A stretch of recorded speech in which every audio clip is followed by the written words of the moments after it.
What is Shanti Bill 2025? How Shanti Bill will reform nuclear sector? Why news?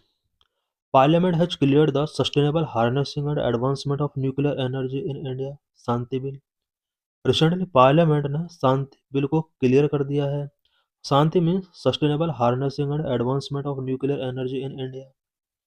Indian nuclear power sector has remained state controlled and unchanged since 1956. India का nuclear power sector 1956 से ही unchange रहा है और state control रहा है. The private and foreign partnership has been restricted under the earlier laws such as Atomic Energy Act 1962 and the Civil Liability of Nuclear Damage Act 2010. India में nuclear power sector में private and foreign partnership को restrict किया गया, specially कुछ laws के through. Atomic energy act 1962, civil liability for nuclear damage act 2010 के through. Private and foreign companies avoided India due to its state liability law. India में liability law बहुत ज़्यादा strict थे, यही वजह कि प्राइवेट एंड फॉरेन कंपनीज ने nuclear power sector में इंगेज होने से अपने आप को अवॉइड किया. What is the Shanti bill? Shanti bill से रिलेटेड कुछ इंपॉर्टेंट पॉइंट्स में यहाँ पे डिस्कस करेंगे.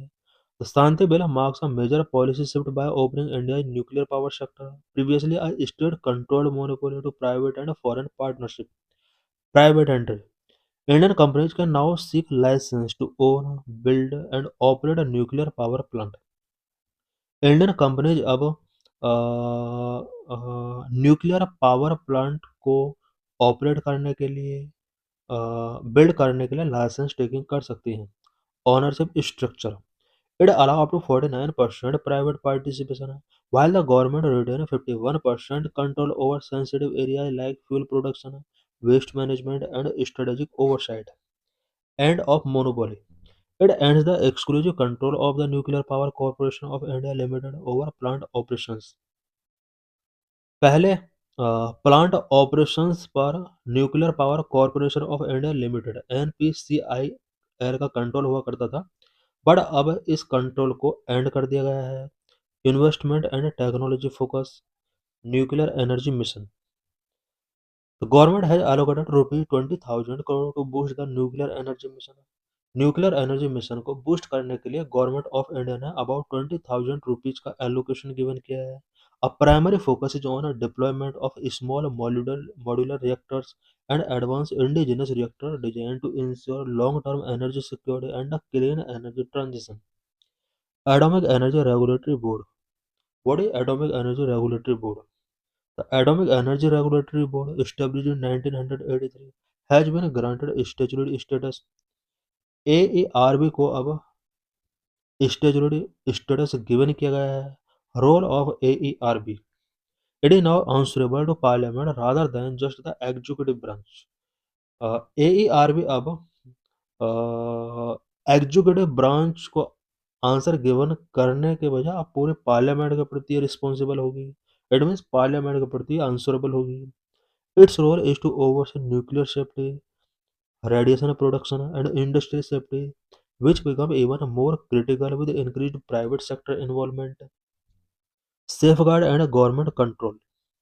Authorization. Private companies must obtain authorization from the AERB and all stages for all stages from the production and disposal of radioactive material to the operation of facilities. Private companies को अब nuclear energy sector के और studies को establish करने के लिए AERB से authorisation option open करना होगा. No direct FDI. The bill does not explicitly allow foreign direct investment in the nuclear power sector. Nuclear power sector में FDI को यहाँ पर एक्सप्लिसिटली अलाउ नहीं किया गया है. State control. The government retain exclusive control over high-level radioactive waste management, spent fuel processing, and the production of heavy water and incinerated substances. Liability fund. A nuclear liability fund will be established to handle compensation in the event of accident. Changes in liability law. Liability law में क्या क्या changes किए गए हैं? Fixed क्या है, यहाँ पर फिक्स लाइबिलिटी सेट की है. Liability for operators is now transparent with fixed financial cap based on a plant size. Plant size के बेस पर फिक्स यहाँ पर फाइनेंशियल कैप फिक्स किए गए हैं। लार्ज प्लांट के लिए 3000 करोड़, मीडियम प्लांट के लिए 1500 करोड़, स्मॉल मॉड्यूलर रिएक्टर्स के लिए 100 करोड़ रुपीज का यहाँ पर लाइबिलिटी कैपिंग किया गया है। Supplier accountability, unlike previous law, this will remove the ability for operators to hold suppliers liable for defective part of design inefficiencies. Government support, the union government will cover liability cost that exceed the operator's cap. ये जो cap यहाँ पर given किया गया है liability से related, अगर इससे ज़्यादा एक्सीड होता है देन गवर्नमेंट ऑफ इंडिया उसको कवर करेगी। Why India needs nuclear energy, India को न्यूक्लियर एनर्जी की नीड क्यों है? Reliable base load power, unlike solar and wind which are dependent on weather, nuclear provide stable 24/7 to reduce dependence on coal. Solar and wind से different nuclear energy जो होता है ये 24/7 all weather conditions के लिए available होता है, और यहाँ हम कोल पर डिपेंडेंसी को भी इसके थ्रू रिड्यूस कर सकते हैं। Climate goal, nuclear energy essential for meeting India net zero target for 2070 due to its low carbon emission. Nuclear energy के थ्रू लो कार्बन एमिशन होता है। इट मीन्स कार्बन एमिशन यहाँ बिल्कुल नहीं होता है बट लो होता है। और 2070 तक इंडिया के नेट जीरो टारगेट को अचीव करने के लिए न्यूक्लियर एनर्जी सेक्टर इम्पोर्टेंट है। Strategic independence, expanding the nuclear sector aims to revive stalled deal with the US, France, and Japan, reducing reliance on energy import and specific partners like Russia. India nuclear energy mission, India का nuclear energy mission के क्या क्या objective हैं? Current infrastructure, India operate 22 nuclear reactor across 7 power plant और manage by nuclear power corporation of India limited. Present में India 7 power plant के अंदर 22 nuclear reactors को ऑपरेट कर रहा है। सभी न्यूक्लियर रिएक्टर एनपीसीआईएल के द्वारा ऑपरेट किए जा रहे हैं। Self reliance, despite limited uranium reserve, India has mastered the design and operation of a pressurized heavy water reactor and developed indigenous technology to process, spent fuel and handle nuclear waste. Future focus, the program aims to utilize India's vast thorium reserve and has already operationalized a fast breeder reactor for this purpose.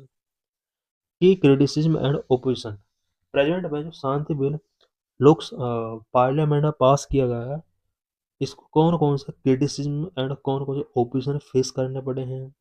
The bill has faced intense criticism from opposition parties, trade unions and civil society for several reasons. इस bill को opposition party, trade union and civil societies के द्वारा several reasons की वजह से criticism face करने पड़े हैं।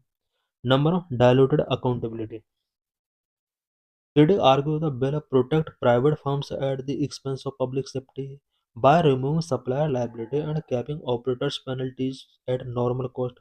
It is seen as a violation of the polluter pay principle. Number of financial risk. Opponents point out that the proposed liability cap, that is rupees 3,000 crore, are tiny compared to historical disasters like Fukushima, where damages were 700 times higher than the Santibill's cap. Transparency concern. Section 39 of the bill seeks to override the RDI Act of 2005, making crucial information such as plant safety, detail and data on nuclear material restricted and shielded from public review. Labor right. Section 42 remove nuclear workers from the National General Labor Safety Framework regarding occupational health and working conditions. Trade unions have termed this provision draconian. Technology concern. The opposition argue the bill is vendor driven and should instead compel private companies to use India's indigenous thorium based technology.